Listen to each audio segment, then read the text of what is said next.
Mais quelqu'un va peut-être me poser la question, comment savoir qu'un rêve ne vient pas de Dieu? N'est-ce pas? Comment savoir qu'un rêve ne vient pas de Dieu? Numéro 1, à travers la parole de Dieu. C'est pourquoi vous devez comprendre le pouvoir de la technologie de la maîtrise de la parole. Quelqu'un me suit ici? La parole de Dieu est la base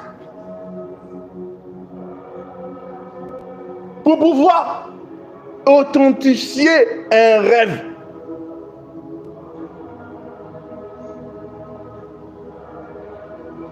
Si tu ne tiens pas compte de la parole de Dieu, tu vas te perdre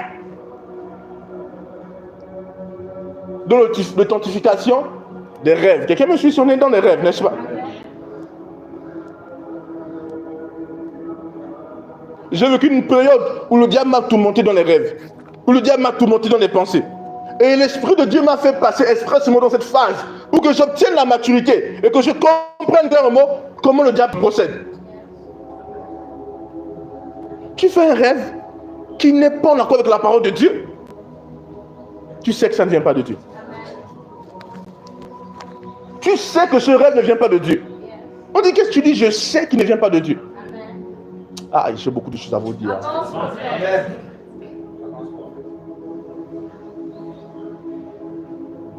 Vous savez, dans l'élévation spirituelle, dans la croissance en Christ, tout chrétien fera face à certaines réalités. Il fera face à l'agitation des faux rêves, des fausses visions. Dans le processus de la maturité, un enfant ne marche pas sans tomber. Quelqu'un me suit ici? Il n'y a jamais eu un enfant qui s'est levé qui a dit, sa maman dit, marche, et qui commence à marcher comme ça. Non. Il va tituber. Il va pas être instable. Dans la croissance, la maturité, il y a des phases que vous allez expérimenter. Vous allez avoir le tourment des faux rêves, le tourment de fausses visions, le tourment des fausses pensées. Mais comment se lever et prévenir cela?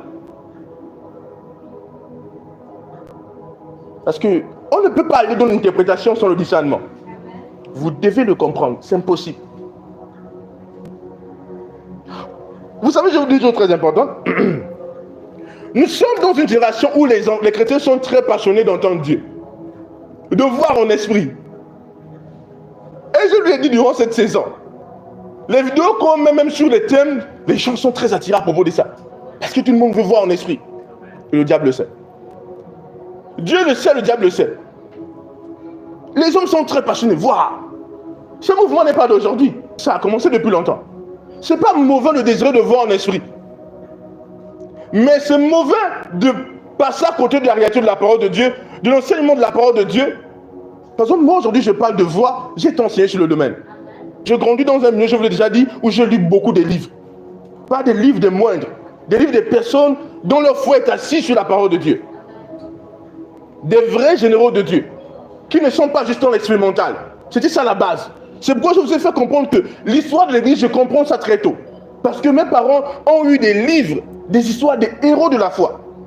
Quand je parle de héros de la foi, c'est des personnes qui ont bâti leur foi sur la parole de Dieu. Donc au début, Dieu m'a donné la consistance spirituelle à travers la lecture biblique et l'enseignement des véritables héros de la foi.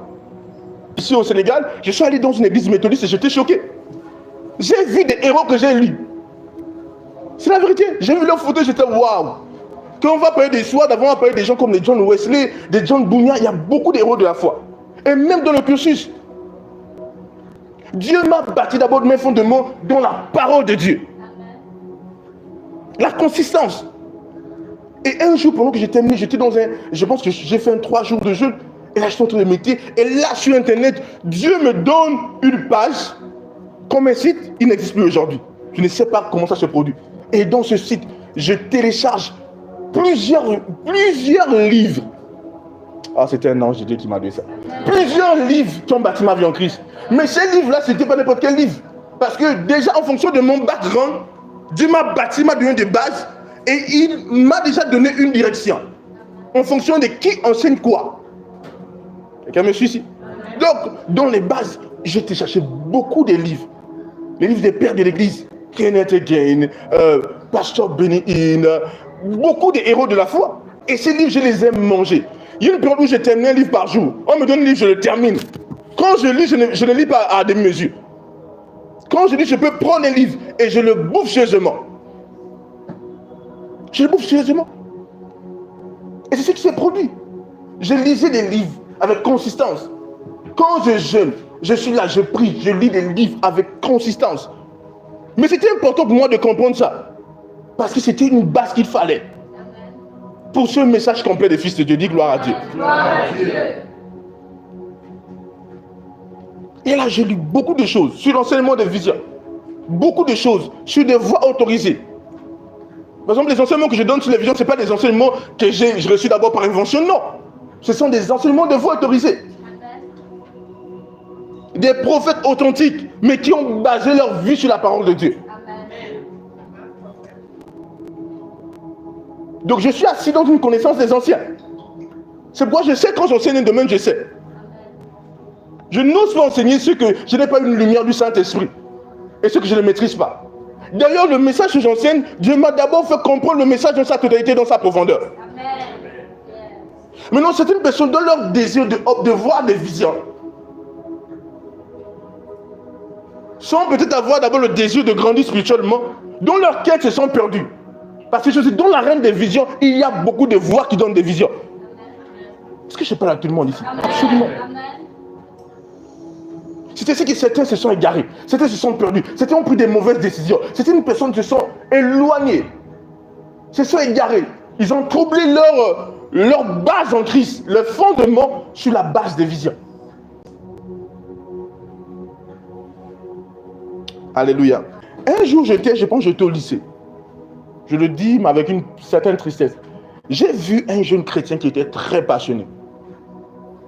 J'aimais son zèle, mais il était zélé dans la mauvaise chose. Moi, j'étais bâti et j'étais très zélé. Lui, il était bâti. Je vois en lui l'amour de Dieu. Un zèle, mais il était au mauvais endroit. Et dans leur endroit, même leur leader spirituel aujourd'hui est devenu comme une forme de féticheur. C'est dommage. Il aimait tellement Dieu, mais il était mal enseigné. À un niveau où là-bas, on les écrivait le parlant d'autres langues comme ça. Ils répétaient ça. C'était compliqué pour eux. Et à mesure que c'était compliqué pour eux, le jeune homme aimait Dieu, mais ils apprenaient le parlant d'autres langues. Il libérait des codes sonores, mais des codes sonores qui n'étaient pas certainement inspirés par l'Esprit de Dieu. Et quand je lui parlais, il avait un mauvais background. Il avait même une nation en lui de rébellion. Vous voyez, il y a des gens qui ont l'esprit de rébellion. Ils ne croient pas trop à certaines réalités qui maintiennent l'ordre dans les églises. Et un jour, le gars m'avait lancé un défi. Parce que moi, durant cette période, j'évangélisais. Et dans la salle, j'avais de l'influence à cause du message que je donnais. Et il y avait comme une forme de lutte. Parce qu'il me combattait parfois. Mais lorsqu'on parlait peut-être de Dieu, on était parfois ensemble. Mais il m'a lancé des films, il m'a dit, on verra comment tu vas continuer la vie chrétienne. Quelqu'un me suit ici? Et aujourd'hui, il n'est plus dans les pas de la vie chrétienne. Est-ce qu'il aimait Dieu? Oui. Je vous atteste qu'il était zélé. C'était un frère. Quand tu le vois, tu entends lui l'amour de Dieu. C'était un vrai frère. Mais parce qu'ils ont été conduits par des fausses visions, des fausses révélations, je vous assure que celui-là aujourd'hui, là, c'est un féticheur, un tradipraticien. Il s'appelait prophète, mais aujourd'hui il ne l'est plus. Il est dans du fétichisme.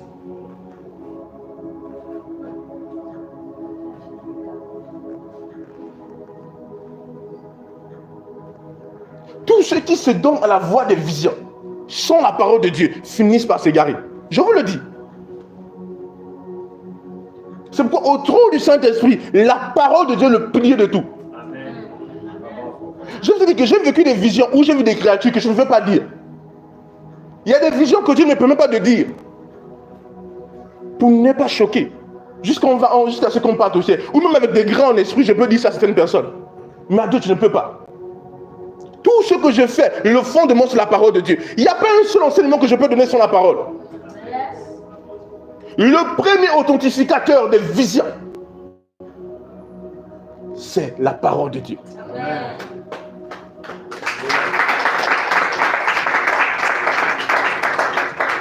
Celui qui ne se donne pas la parole de Dieu va se perdre. Vous devez le comprendre.